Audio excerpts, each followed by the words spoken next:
A narcissistic leader is about the worst-case scenario for an employee.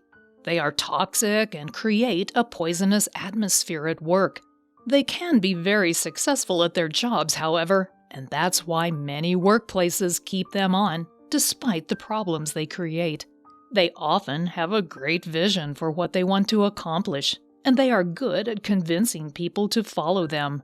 That can yield obvious benefits for any company in a competitive global market, and it can work well for political leaders as well. But for the employees or followers of a narcissistic leader, it can be an unpredictable nightmare. To survive a narcissistic leader, you'll need every ounce of control you can muster. If you've got any kind of narcissistic leader in your life, you'll want to understand these strategies that worked well for me. I know they can work for you too. Let's take a closer look. Stay grounded in your sense of self-worth. If there's anyone who can make you feel worthless, it's a narcissist. Grandiose narcissists are braggarts who laud their perceived superiority over everyone near them. Check out this video to learn more about why they are such poor leaders.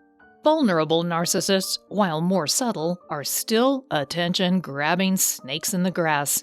They will steal your ideas and take credit for your success. They will lie and gaslight you to make you think it was the other way around. There's no winning with a narcissistic leader, particularly if you base your sense of self-worth on their opinion.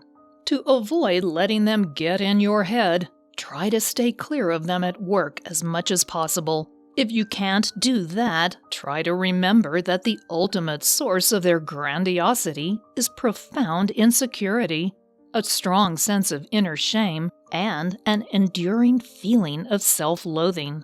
Despite all appearances to the contrary, they live in almost constant fear of being exposed as hopelessly flawed. This drives everything they do, but it doesn't have to be behind your actions and motivations. Remember your goals and stay grounded in your own sense of self-worth. Criticism from a narcissist is virtually impossible to avoid, but you don't have to believe it. Though a narcissistic leader will criticize you harshly, you know the truth about your abilities, your ideas, and your goals. Remember, you have value, and your narcissistic leader sees the world through a distorted lens, so they cannot be a reliable source of self-worth. Balance their need for attention with your ambitions. Narcissists have an insatiable need for attention, and they will stop at nothing to get that flow of adoration they crave so badly. This is why they manipulate the people around them. They depend on other people to feed their ego, so they can feel good about themselves.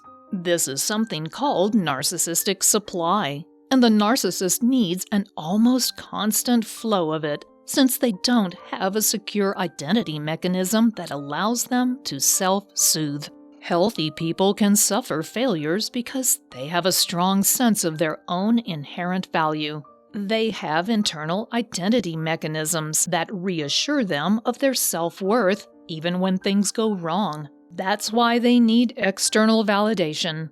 This is the impetus behind their need for attention.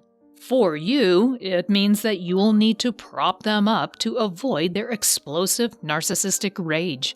You'll never be able to do that enough, however. So you'll have to balance the times when you are reassuring them with what you need to do to further your own agenda. Find someone else to give you constructive criticism. A narcissistic leader will not be able to give you helpful, constructive criticism.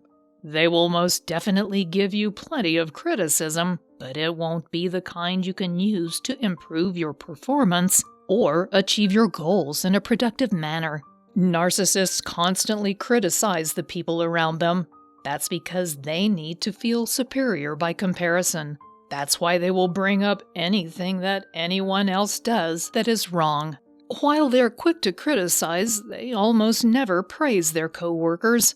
If they do praise you, it's usually because they want something from you. This kind of feedback is not something you can trust.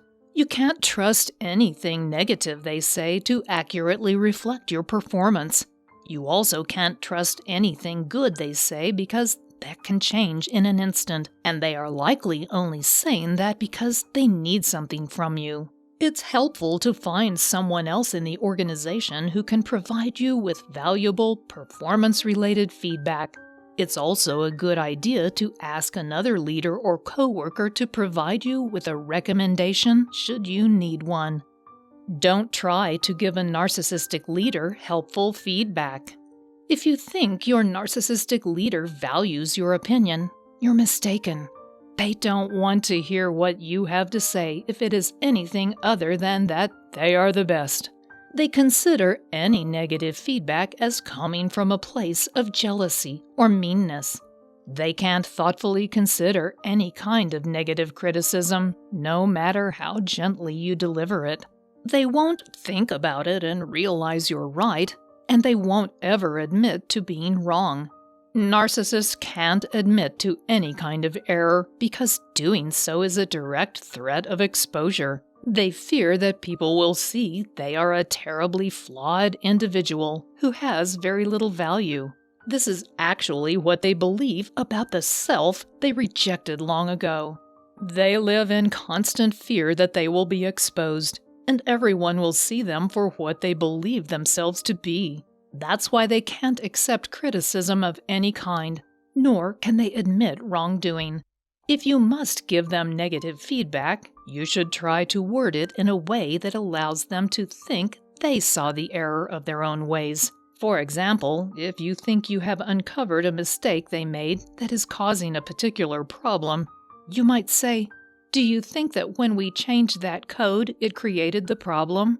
I thought it was a good idea, but maybe it's what's causing the error. What do you think?" You're telling them that any reasonable person would have thought what they did was a good idea, and you're including yourself in with the narcissist as part of the "we" who made the mistake. That gives the narcissist an opening where they can suddenly come up with the solution and look like the hero who saves the day. Keep accurate records. When you're dealing with a narcissistic leader, it's critical that you keep accurate records of your contribution to any projects, as well as any interactions you have with the narcissist. It might be necessary to have those if you ever have to prove something was your idea, or that you opposed an idea the narcissist implemented anyway. This could be vital for your own advancement, or if you have to file a complaint with HR.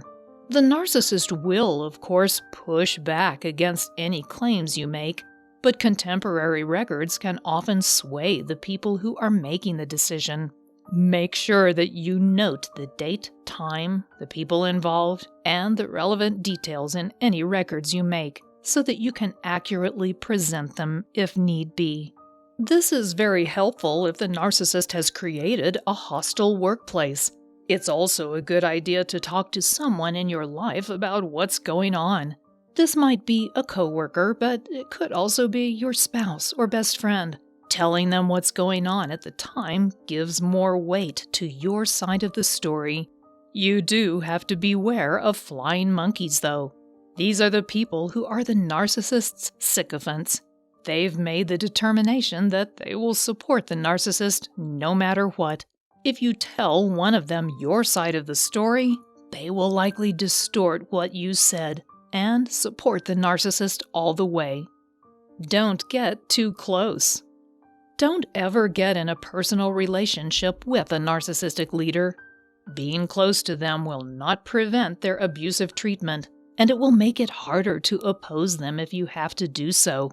If you're involved in any organization with a narcissistic leader, keep it professional all the way.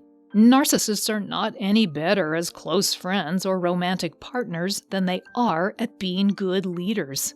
The closer you are to them, the more they will know what gets to you, and they will use that knowledge against you.